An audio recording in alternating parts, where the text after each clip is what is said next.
ஒரு முறை முதலமைச்சர் எம்ஜிஆர் அவர்கள் தனது மேஜையில் ஒரு கல்யாண வீட்டு பத்திரிகையை காண்கிறார். அந்த பத்திரிகையில் மாரியப்பன் என்ற பெயரும் முகவரியும் இடம்பெற்றிருந்தனர். தனது அதிகாரிகளிடம் சொல்லி அந்த முகவரியை சென்று விசாரித்துட்டு வருமாறு கூறுகிறார். அவர்கள் சென்ற இடத்தில் அதிகபட்சமாக செருப்பு தைக்கும் தொழிலாளிகள் அமர்ந்திருந்தனர்.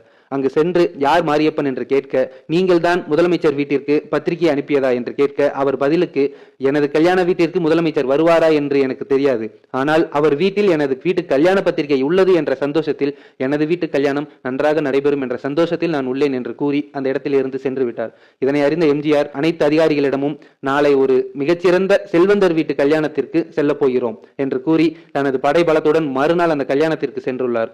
அங்கு சென்று அந்த செருப்பு தைக்கும் தொழிலாளி மாரியப்பனை கண்டு, என்ன மாரியப்பா, சரியான நேரத்தில் வந்துவிட்டேனா என்று கூற, மாரியப்பன் கைகால் நடுங்கி கண்கலங்கி நின்றாராம்.